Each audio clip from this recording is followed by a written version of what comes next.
Hello, and thanks for joining us.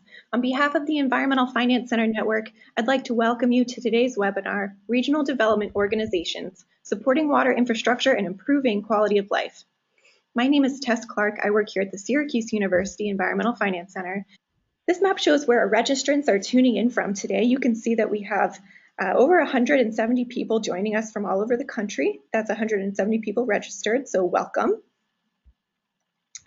Through the support of the American Waterworks Association, we are able to offer certificates of attendance for registered attendees. You can receive a certificate if you register yourself, log in, and attend the entire webinar. This webinar has not been submitted to licensing agencies for pre-approval of continuing education credits. You must check with your licensing agency to learn about its criteria, rules, and what you need to do in order to receive credit.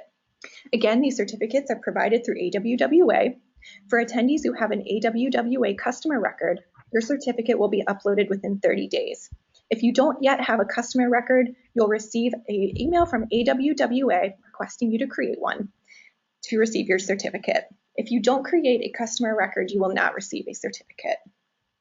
Okay, at this point, I'm going to go ahead and turn our presentation over to our first presenter, Brett Schwartz with the National Association of Regional Development Organizations, or NATO.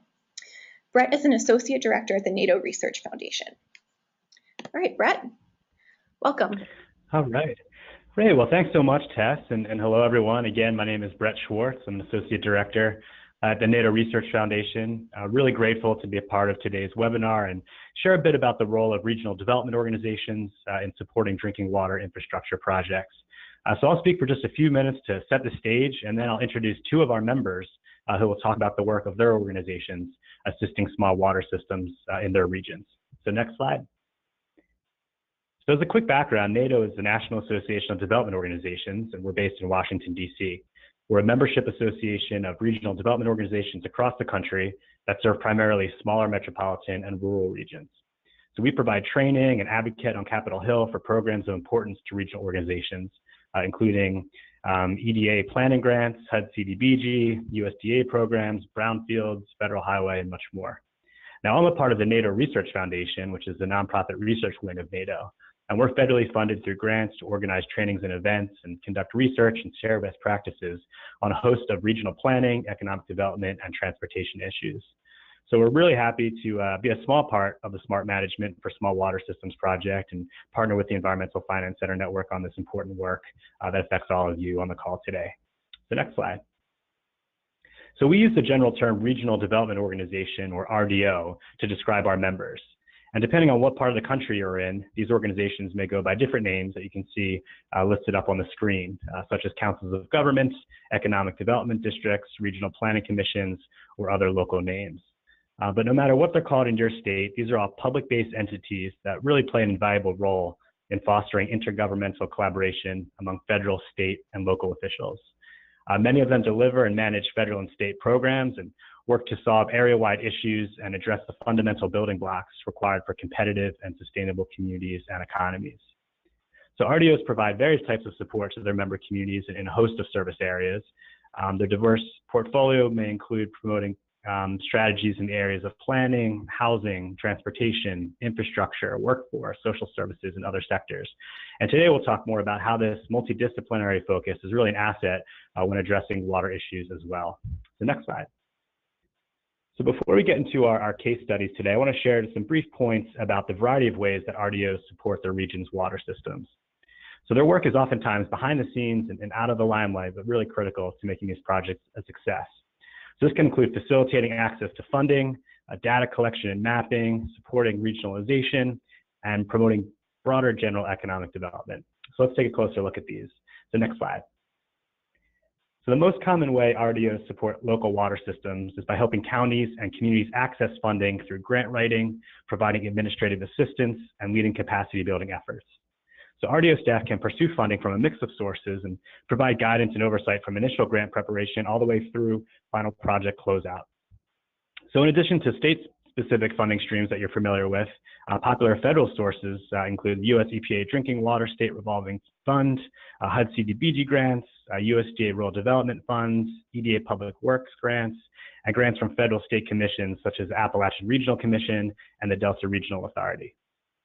And another way RDOs can generate funding for projects is through fostering partnerships and encouraging collaboration and sharing resources.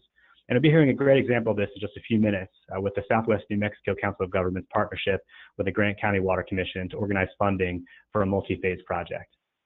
The next slide. So RDOs also serve as repositories for data, statistics, and other key information about the regions they serve. So this can include information about demographics, economic development, land use, watersheds, commuter flows, and much more. And this knowledge can really support towns and cities in making informed decisions about infrastructure planning and pursuing future investments. RDO's staff knowledge of geographic information systems, GIS tools, can provide critical information to communities and utilities.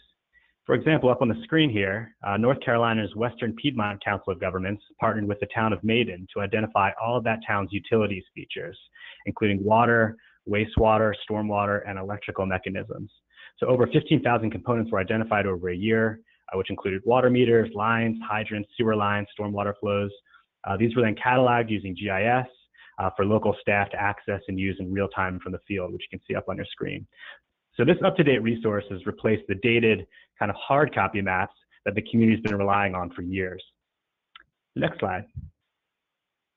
So given their broad scope of work and array of partners, RDOs bring a regional focus to addressing water system planning and infrastructure.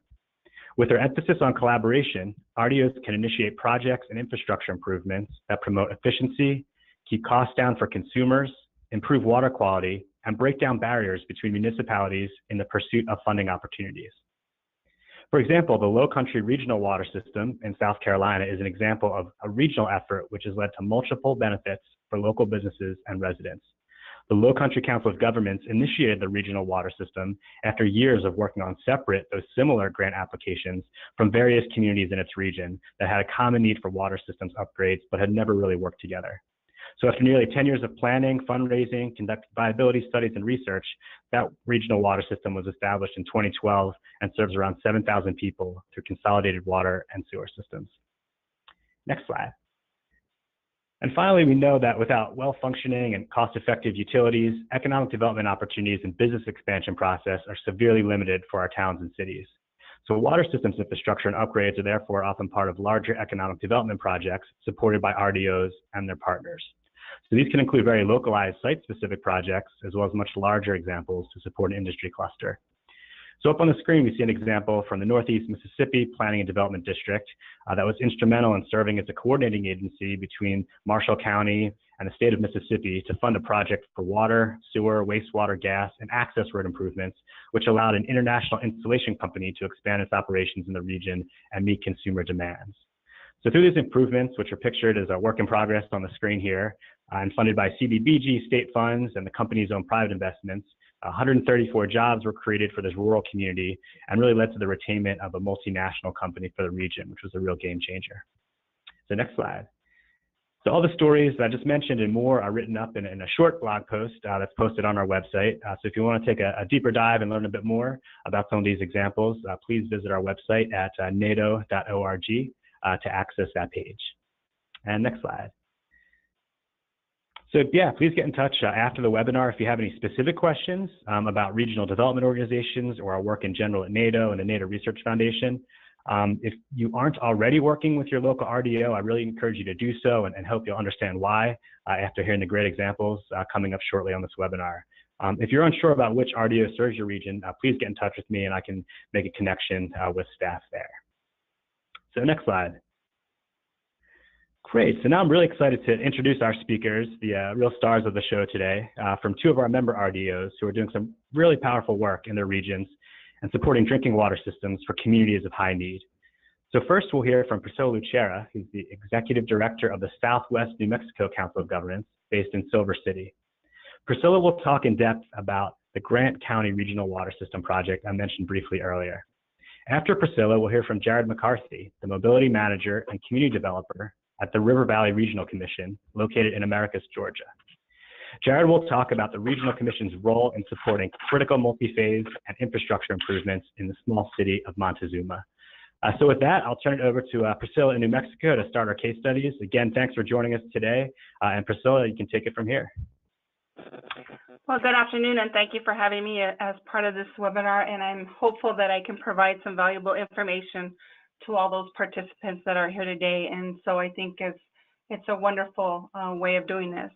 I think before we go on to the next page, I really would just want to acknowledge, if you look at the very cover page of our PowerPoint, which is 100 Years of Water. And so this is a logo that we used moving our project forward for a national recognition through the National Development Corporation out of Washington, D.C. And so the thought behind this was, and I think it leads to a lot of what we're talking about here today about collaboration, is that the town of Silver City, who is really not benefiting from the project initially, it's more on the back end than on the front end, actually did a hydrology study and determined that moving these efforts forward would determine that we would have 100 years of water. And so this is how we actually developed this logo, and that really truly reflects the amount of collaboration and the accomplishments of this project. So next slide, please.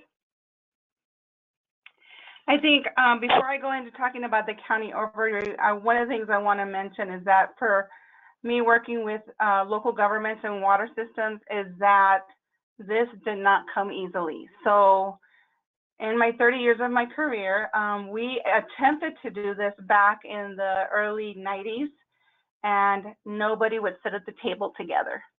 So it never really went anywhere, right? And usually necessity is the mother of invention. So part of the county overview in actually implementing this project, as you'll see from the PowerPoint, is that this regional water system will cover 3,970 square miles. It's 7.4 people per square mile. It's a total population of the county of 29,514, which is 31% of the population is made up by seniors and children, which we know are really our vulnerable populations. And then of our county, 14.8 is in poverty level.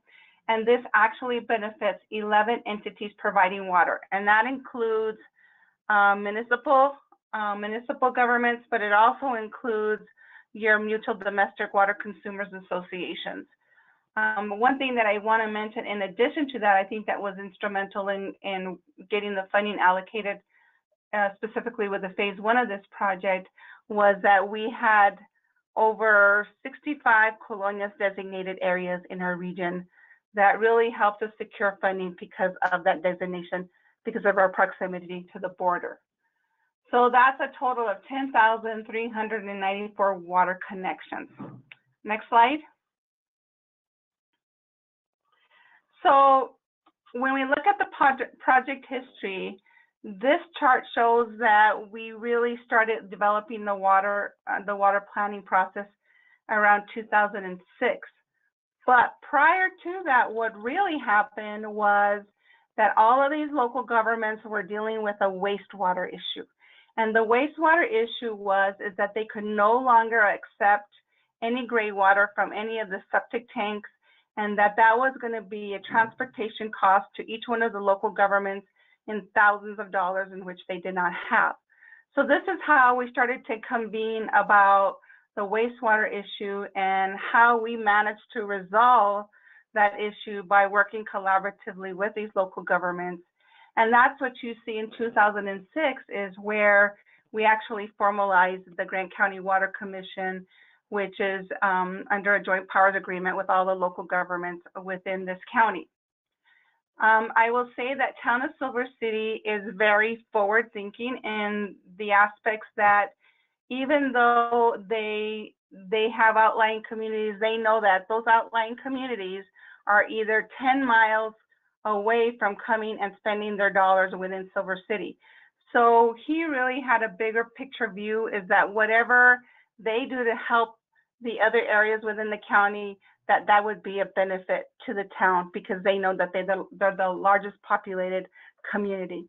So I really want to throw the hats off to the town of Silver City for taking on something that maybe people would thought was not their responsibility, but really saw the bigger picture and how it could end up benefiting the entire county. So they developed the 40-year water plan, and alongside that, we did a regional water plan as well with the state of New Mexico. And we made sure that all of these projects were inclusive of that, because each one of the local governments is required to do a capital improvement plan. In 2007 is when Town of Silver City actually developed a water model. So all of these dollars that were being allocated for the water plan and for the water model were all dollars committed by the Town of Silver City and not necessarily from the other local governments, again, because they weren't the primary beneficiary, right? They will benefit from the long term, but in the initial short term, it's really looking at where the priorities were. In 2010, they completed the water model. And then in 2013 is when we began to look at doing a regional water plan for the county. And I think if there's one thing that I can comment with regards to the success of this project, really is about understanding the funding mechanisms and how they work. And some of the funding that came about for this project, as you'll see in a future slide, really came from a multiple funding agencies. But that preliminary engineering report was really the seed that helped us determine what funding was allocated, what funding sources do we go to, but it also gave us a project cost.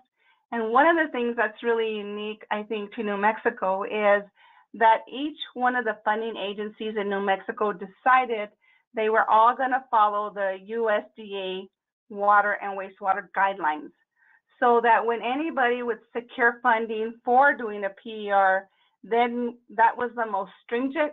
Everybody could then complete it under those requirements, and we would know that it would work for any funding agency. So that's a real benefit, I think, in New Mexico, that we had partners around the state who actually came to an agreement that that would be the primary thing that we could do as a state to help these water districts and local governments actually improve their water systems. So when that PER was completed, that total water project was $18.6 million.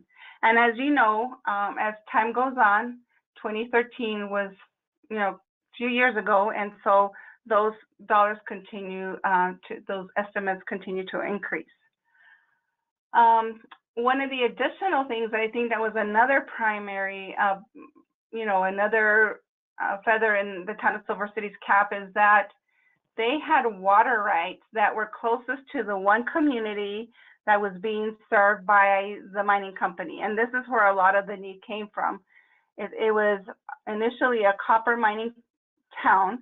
And so the mining company had been providing their wastewater and their water services all these years. And it started with the wastewater and said, we're not going to be in the utility business anymore. You guys need to figure out how we do this. And you need to figure out how you're going to provide your own wastewater and your water. Well, when we did the wastewater side of it, that was 10 years worth of planning to be able to alleviate the wastewater issue. And then we were then tasked with now trying to alleviate, specifically just with this one community, the water issue, which would be the town of Hurley. So where we're talking about where these recharge credits are and these water rights are actually the closest place to that community of the town of Hurley to be able to actually transmit the water to this location. So those water rights were valued at, I think, almost $2 million. And so then the city is gaining a benefit as a result of the recharge credit. So the next slide. So that was a huge savings for the town of Hurley, because now the town is only leasing those water rights to the town of Hurley for $1 a year.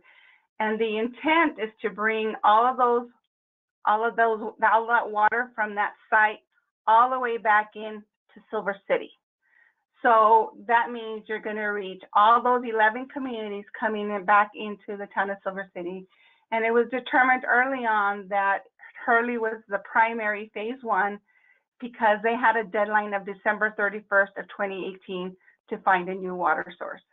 Well, here we are, December, pretty close to December in 2018. And so they have now just gone out to bid on their project. And I think this week is when they're actually making the award to the contractor for actually beginning construction.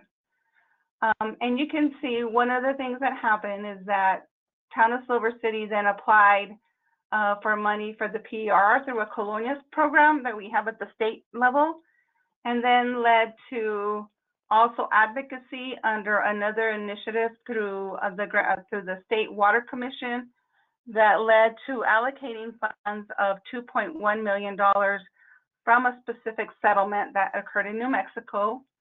And then we actually applied for another Colonias application in the amount of pretty close to $1.8 million for the purposes of adding to the project. And so you begin to see this is just the financial view of what's been done from Hurley. But that does not include, if you go on to the next page, that does not include all these other funds that have been allocated to these communities for improving their pipelines so that as we take care of phase one and we're bringing the water back into Silver City, that people have already thought about what pieces they could be doing in order to take advantage of the current Colonia state funding to be able to have that connectivity. Although we know that Hurley is the primary focus at this point because of the deadline of the contract. So that took additional negotiations with a mining company to extend the contract for another 2 years until we can get this project underway. So as you can see, it has not been an easy task, but I think if I could provide any insight on this particular project is for the COG to be at the table, and with my years of experience in learning the funding mechanisms and learning all the pieces of the puzzle to make it work so that we can add all the funding mechanisms together, then is how we made this work. And I think I just mentioned to you that they are now getting ready to allocate award the construction for this project, but not to say that there weren't other challenges. And we were supposed to go out to bid on this project in January of 2018. And then it became a battle between the funding agencies about whose money gets spent first. Well, as part of this project, the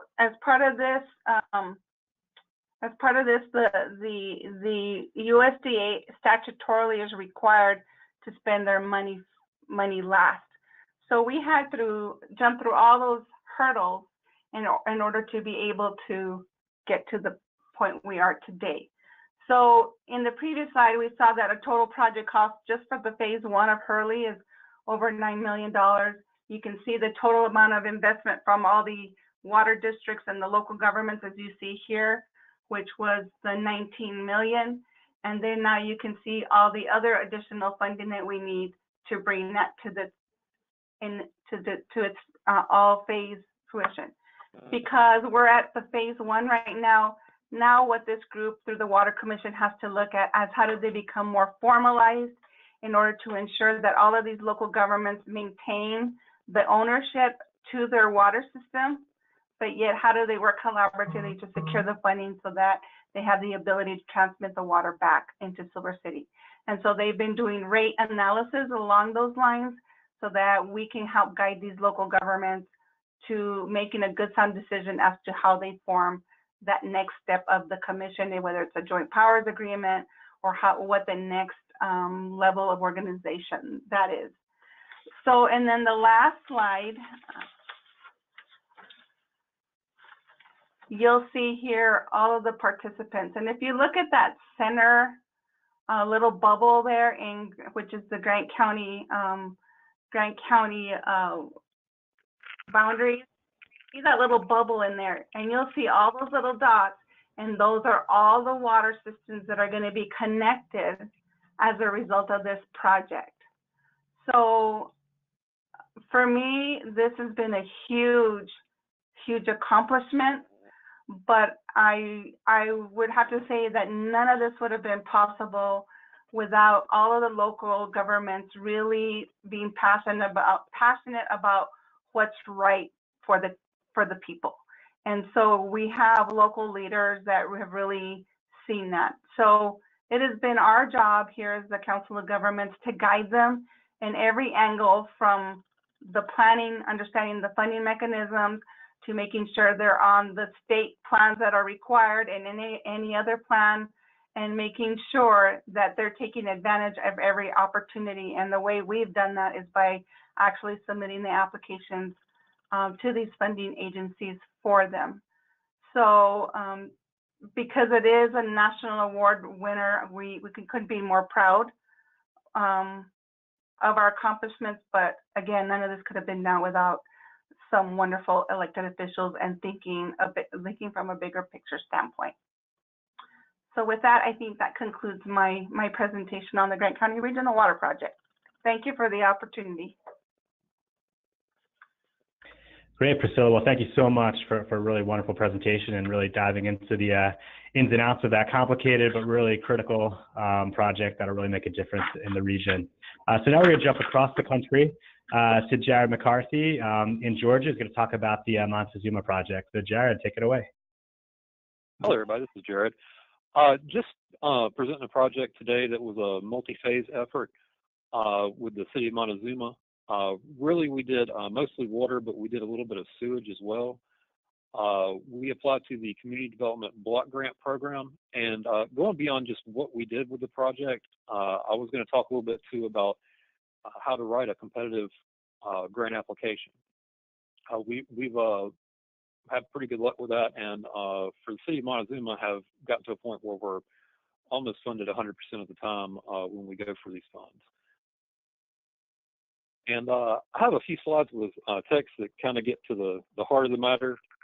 In the interest of time, I'll actually read off these a little bit more than I usually would. But we'll get to some picture slides that are a lot more fun and go a little bit faster.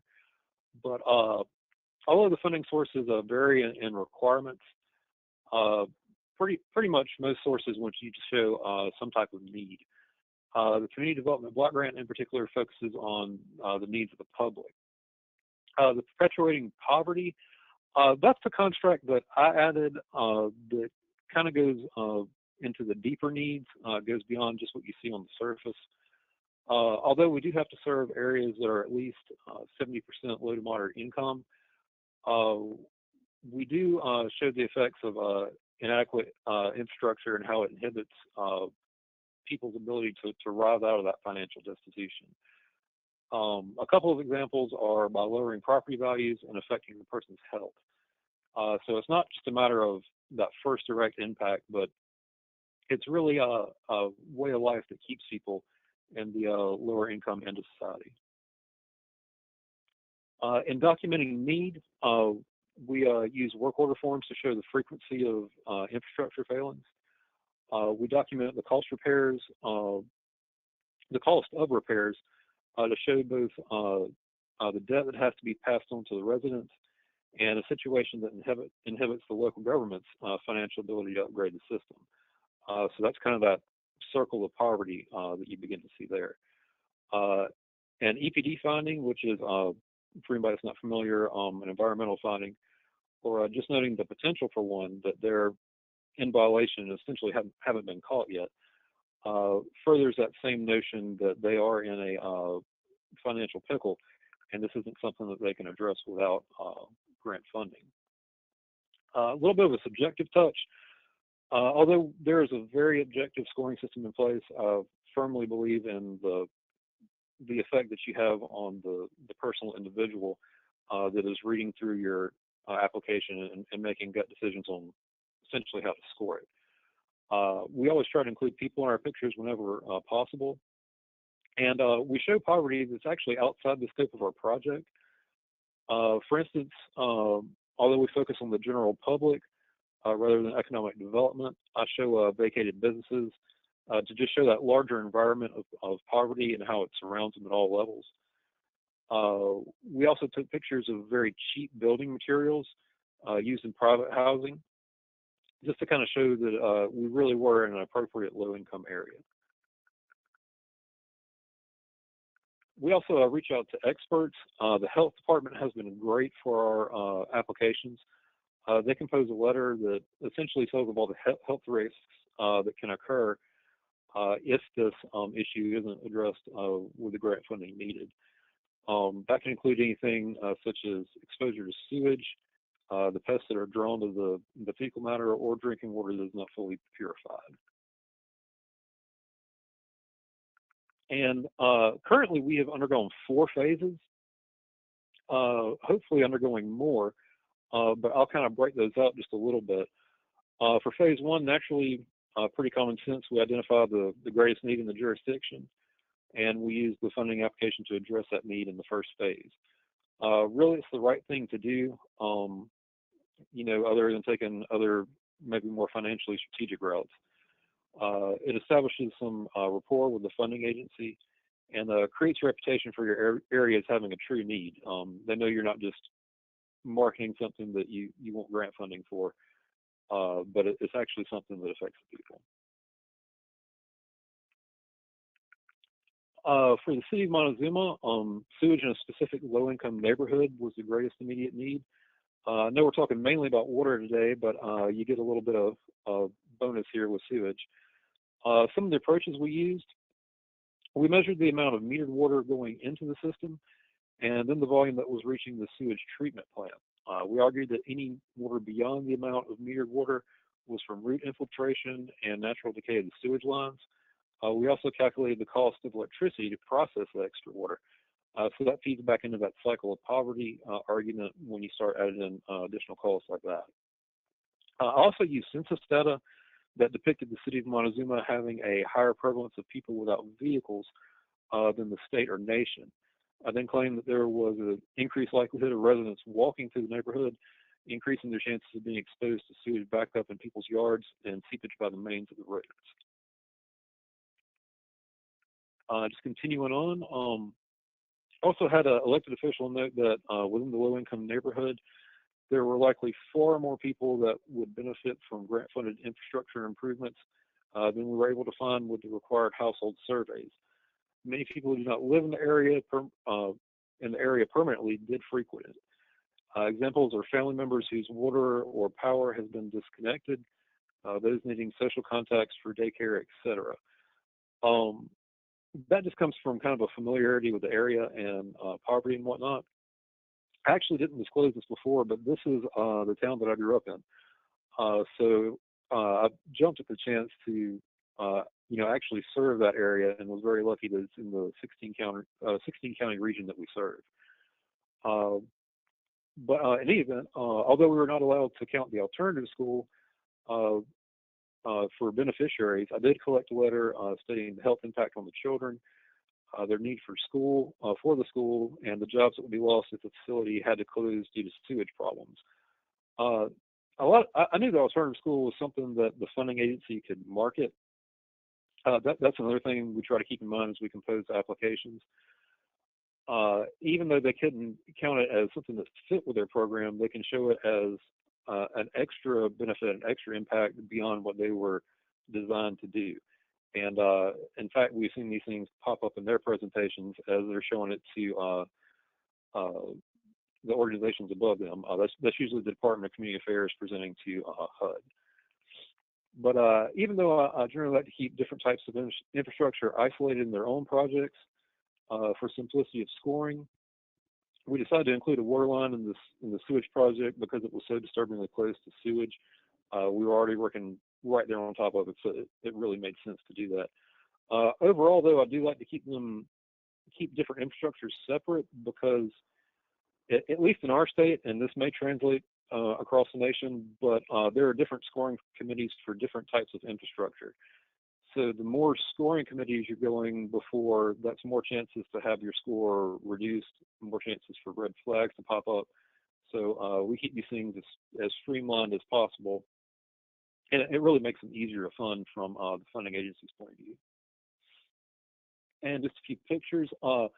We actually had a large technical issue back in 2010 when this first one was written, and a lot of the pictures were lost.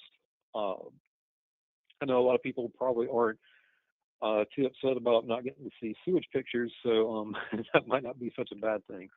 But here in this picture, you can see the submerged overflow pipe. That shows when the system backs up, especially after a rain event, when it's coming in through root infiltration and whatnot. The water level rises and it overflows here through this pipe. And that's especially significant because we have things like this overflow pipe, right next to a tributary of the Flint River. If you ever feel so inclined to look up the Flint River, it's a pretty major river down the western side of the state of Georgia. Getting back to just showing poverty outside the, just the infrastructure itself. These are very modest lodgings that are in the area. Since this was our first project in the area, we didn't have a lot of pre-application photos, but these are kind of the sort of things we ask them to maybe have photos of before we come in and start the first project, so we're ahead of the game a little bit. Okay, phase 2. Essentially, we were serving the same neighborhood in phases 2 and 3 that we were in phase 1. We had to split it into 2 phases though because the water improvements were just more expensive. Some of the strategies we used is the fire department provided hydrant pressure tests. Some areas didn't have the necessary pressure for adequate fire protection. We made the argument that during a fire event, negative pressure could actually occur, and this means that anyone that left a hose in a dirty swimming pool or in a bucket with chemicals, the contents could actually be sucked back into the system, and that's, of course, a major health hazard. We performed water quality tests, of course, that one's kind of common sense. The city installed remote read meters.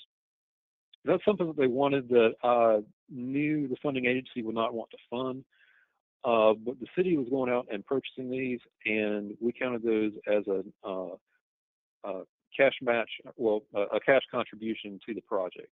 So it was something that we, still ended up being able to use. They essentially really help find leaks quicker when they occur and shut them down quicker. That saves money for both the system, which ultimately translates to better water bills for the customers, but also helps them to address any water cutoff situations a lot more quickly. Also, there are cutoff valves. This also decreases the amount of time that people are without water. They were really lacking those in that neighborhood, so in order to stop a leak, you might have to shut off the water for a quarter of the neighborhood. And that's, of course, significant for people who need to cook and bathe and wash their hands and sanitary things of that nature. And finally, we looked at self-repairs. They showed both their poverty and the increased health risk of the system. Basically, that's people just working on their personal water lines near their homes, just trying to keep the thing working. It was a pretty old failing system. And also to show the general poverty in the area, I used census data to show the percentage of homes that were of a certain advanced age. Many were built before lead-based paint and asbestos were prohibited. That made the vacant houses an environmental and a health risk. The number of vacant houses was extreme due to people fleeing the water issues and units that burned due to inadequate fire protection. Many are a safety hazard that threaten to collapse or are already a pile of hazardous, often sharp material. This is especially dangerous for children. So you kind of see how we're starting to market this beyond just those original infrastructure issues. You see how they contribute directly to this larger life of poverty here. And now more pictures as I promised. The water often came through red. This is due to really a lot of different components throughout the system, old lines, a failing aerator, and I'll actually get into those further as we go along. Sometimes it's yellow. And we take pictures too to show the deterioration of the system. In this hose, you can see where it's deteriorating right through the center, causing leaks. That tubing is really kind of a horrible thing to use in a water system to begin with. You can see it again here. I'm thinking y'all can probably see my cursor, but that old tubing is in that picture as well, being unearthed. We show some of the repairs being done. You can see how it's costly. They're kind of boring up underneath the road here. Oftentimes, as I show, they'll have to cut the road. I don't know whose idea it was to install these things underneath the road instead of beside them, but that's one major issue we face. And when we put in new lines, we put them, of course, beside the road. This is a galvanized line. We have a lot of old metal lines throughout the system that we're replacing. Really, it's an iron-based line. And when you get to the water purification process, you remove metallics. So sending them down all these metal lines after that process doesn't really make a lot of sense.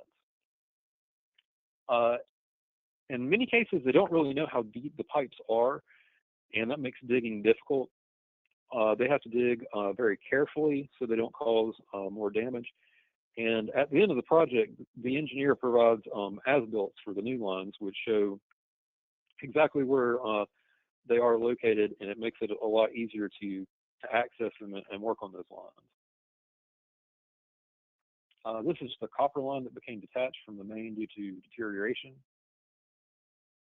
Here we see a water leak repair that just shows the leak that was there. You can see at the top here, the water is trickling down from the water line, and they may have actually hit a terracotta sewage pipe here, which, yes, there are sewage pipes made out of terracotta, which are just waiting to crumble. This is an undersized line. The neighborhood was really full of those. That further affects water pressure and fire protection. And this is the water line by the manhole that I spoke of. It's a little hard to see, but you don't want your water that close to your sewage. I think that goes without saying. That one wasn't too hard to argue. Here we see water leaking from beneath the road. You can see how it's an issue to get to these things, and you have to perform road cuts to do that, which ruins your road. We see that here, and it also evidences that this road's obviously been cut and it's leaking again. They've worked on it before, and they're not achieving permanent fixes. And we kind of put forth that is really impossible when you have an old failing system. You can put band-aids on it, but you can't really fix it. You really have to come in and replace a lot of these components. Phase 3, this was, of course, the second order phase, still within that neighborhood, targeting the remaining portion of it. Here is one of the businesses that we showed as being abandoned, again, due to water issues driving people out, and both quality of water and low water pressure for fire protection. It evidences the declining property values. We sometimes also use abandoned homes and dilapidated small houses to show poverty. Those homes with odd building materials I mentioned. There's bottles and trash in a lot of abandoned structures. I know y'all don't want to see pictures of those, so I left that out. But we argue that the declining property values are due to those water issues and the crime and the vermin and pestilence that really follow that.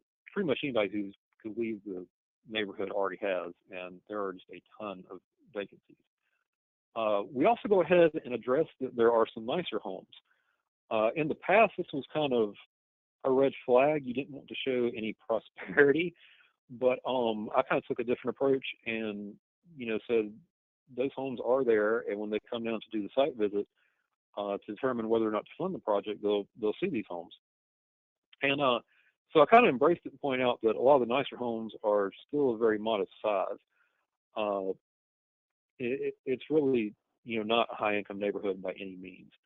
Also claim that these and the prosperity of the churches where the community pools their resources show that not everybody's given up on the neighborhood. They still support one another, and they're a community. I really made the argument that this makes the neighborhood a better investment than most declining areas, because you have those people that really are still trying to improve it and turn it around. This is just a lower quality rental unit. Really doesn't make much sense for the owner to invest much in it when you have the water issues that they do. You're not going to have a high quality renter. Speaking to some of those building materials, there are a ton of roofs covered by tarps, and those are not temporary improvements being done. Those tarps have been there for years and just keep getting replaced with new tarps, and it's probably the way it's going to continue to be. This is one of the burned out homes. Those are very common. As I noted, we make the argument that a lot of that is due to inadequate fire protection pressure. Here's some of the collapsing houses. You can clearly see how those are a hazard to people living in the area and how that would affect property values. This is a 3/4 inch line that was too small to begin with, and it narrowed with corrosion until it became blocked completely.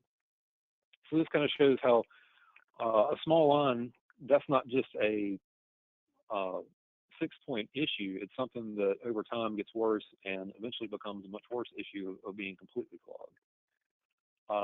We documented the presence of lead gooseneck connectors. I think everybody knows you don't want lead in your water, but that's always something to look for when you're working on a water system. And here is some of the self-help they provided, where they were somebody was trying to stay connected to the main and were doing their own work. They became so desperate, they used this as their piping. It was a fuel tubing, and it was covered in spray foam to some degree, which pretty much peeled off. This is kind of the quality of that makeshift work you see in the area. And without going into other pictures, I also noted things like wheelchair ramps and bars on windows, just to show the presence of the disabled public and crime in the area as well. Okay, in the final phase, we went for the most intense area first, like I said, to get the ball rolling and really show some need, and then we broadened it to try to help everyone in the city. Some of the things we included were using water tower overflow prevention valves. They weren't able to fully charge the water towers at one end of town because they would overflow at the other end of town. We used the appropriate parts from decommissioned water towers within the city that had become obsolete. We were still able to use those valves, of course, and we counted those parts in the city's hours to install them as in-kind contribution. So really, we were helping ourselves, but we made sure we took credit for it too, as helping the state project along. We also know that small lots show poverty and how easy it is for fire to spread.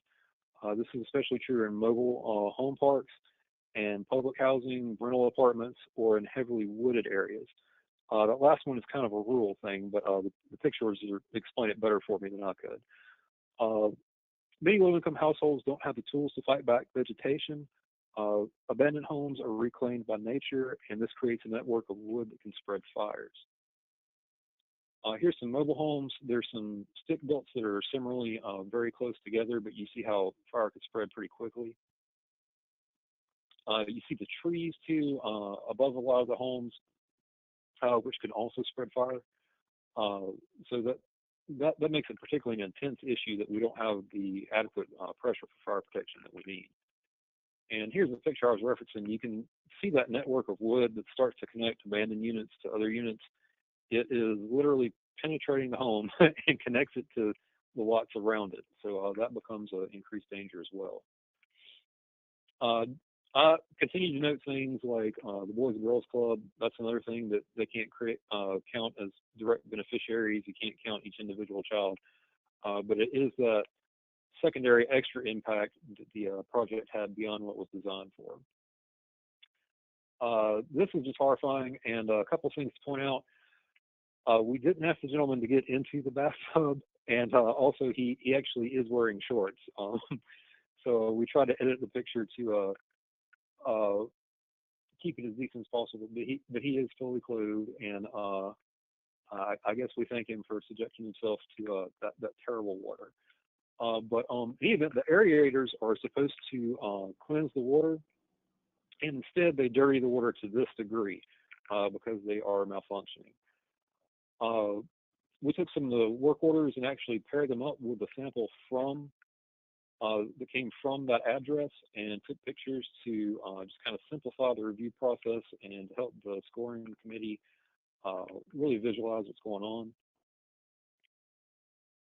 In rural areas, records are not always the best, but we determine the age of this water plant simply by looking at the nameplate. These are open area water basins. This is where the water comes after it's already been treated. So animals and birds and their droppings, and even if someone ever got the notion for terrorism, just have free and open access to this water. It's a big security risk. Debris swirl on the surface before they sink into the water, and of course there's no further treatment beyond this. The water superintendent that I've worked with on these projects disclosed that when he first took when he first took the position, he found a dead possum in one of them. And again, this is where I grew up, so I still frequent the area and drink that water. I was not too enthused to find out about that. Just looking at how exposed they are, I mean, really any deer or rodent or rabid raccoon or stray dog could access it at their leisure. Being a small city, staff are limited, and fighting to keep nature back is really a struggle. It gathers around and works towards the basins, towards the basins where it can really drop and shed anything from the vegetation itself directly into the basins. And I will elaborate on the vegetation. This is ways of kudzu. They're really approaching that water plant one that we were looking at. For anyone that doesn't know what kudzu is, it is the bane of the South. It spreads like wildfire, and as soon as you have it fought back or even poisoned in one place, it's coming from 2 or 3 different areas. It's kind of like the Hydra in Greek mythology. The more you fight it back, the more it fights you back. But you can see from there what a tall task that is. This is the aerator itself at water plant 2. The rust on the distribution plate is apparent. All the water that passed through there got so nasty and so bad that they actually had to bypass the thing. So it wasn't being treated by the aerator at all. Really, without the aerator, that means it's not purged of sulfides or metallics and a range of other potentially harmful materials. These are Redwood Flats, also at water plant 2. They're not in good condition either. Unfortunately, they cannot be accessed or replaced without a crane, and that's where the grant funding comes in, because there is no way that small government can afford that on their own. Also at Call and Fire. I don't really know what else could possibly go wrong with this facility. That clearly shows the scorch marks where the thing caught fire. Here you can see the water coming in from the well, and you see how clean it is. The water it's entering, though, has been cycled through the aerator, and you see how nasty it becomes. The aerator is doing more harm than good. And that's just a little closer look at the nasty water there. And finally, we from that second water plant, we took a picture of water that came from the well versus passing through the aerator, and you see really just how nasty that is. But hopefully that gave some insight into a couple of ways that you can actually access grant money, things that will make your applications more competitive. And if anyone has any questions, that is my contact information, and I appreciate the chance to present. Great. Well, thank you both so much. We're almost to the top of the hour, so at this time, we're going to do just a short Q&A, maybe 1 or 2 questions. When it hits 3 o'clock, if you have to go, that's okay, but we'll continue for maybe a few extra minutes so we can talk about some of the questions you submitted. So our first question, I think it applies to both Priscilla and Jared, but your projects both involved multiple partners, whether it was municipalities or the fire department or various. How did you manage to bring everyone on board? I'll let Jared, you want to go first? Sure. Well, in our area, the way the project is structured, it actually requires you to bring a lot of parties to the table. It requires you to do a request for qualifications from the engineering firms, and you also bid out the project to essentially what you determine to be the lowest competent bidder for construction. The city really in these rural areas, they're so overwhelmed and wearing so many hats trying to serve their populace that they welcome organizations like us, the regional commission, to come in and provide expertise and additional manpower.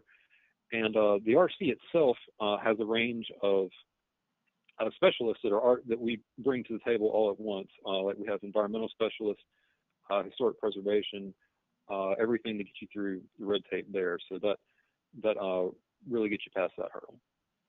Great. Priscilla, do you have anything to add?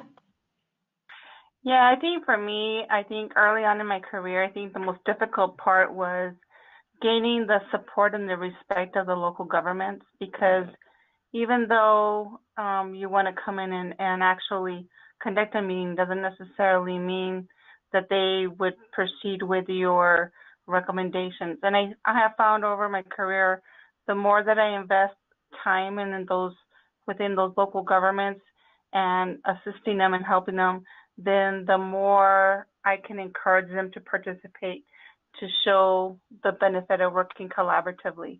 And I think that that's something I attribute my success to. A lot of that goes back to doing what you say you're going to do, the hand-holding to be able to, as Jared mentioned, to help them when they need assistance because they don't have the capacity to do it, but always follow through and, becoming knowledgeable on the community needs and the funding agencies so that you can begin to articulate how these programs can work together and we can maximize the benefit. It didn't happen initially, but it certainly was a lot of persistence on my part they all have a common goal, and that was to actually provide potable water to the community members. Great. And was it clear for both of you that maybe your organizations would be the lead applicant, or was that a hard process?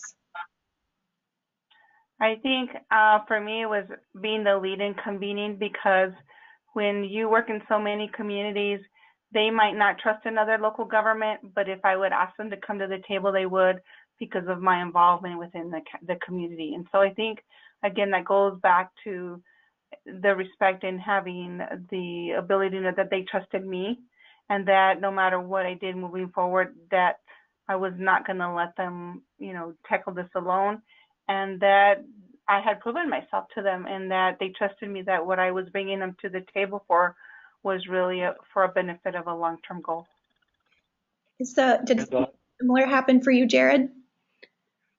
Yes, ma'am. In our area, well, for the CDBG, local government is required to be the applicant, but we have done joint projects that used multiple local governments, and I think the main concern we run into is if someone signs on to somebody else's project, is that going to take them out of eligibility for doing their own CDBG project that year? And that's something we always check with the Department of Community Affairs on to see, if they really need to be in that as a co-applicant, or if it can just be seen as kind of a separate donation to the project. Great. Well, if there are any other questions, feel free to type those into the question box. We may not get to them because we're at the top of the hour, but go ahead and send them and we can certainly follow up via email. At this time, I'm going to go ahead, and I alluded to this at the beginning, but we wanted to give everyone the opportunity to subscribe to our blog. This is just a blog where we talk about some great success stories for water systems similar to the ones you've heard about today. So if you would like to subscribe, please let us know. We're going to go ahead and close this poll in about 3 seconds. Add 1. And then lastly, this is a question we always ask. Are you interested in receiving in-depth technical assistance for your small water system? Our project is able to match you up with a professional to go over some of your technical assistance needs. And in that case, maybe someone like Brett can help you work through some of your getting in touch with a regional commission or a council of governments like you have heard about today. Okay, so I'm going to go ahead and close this in 2 seconds. All right, and on that note, I'd like to go ahead and pass it back to Brett for any closing comments.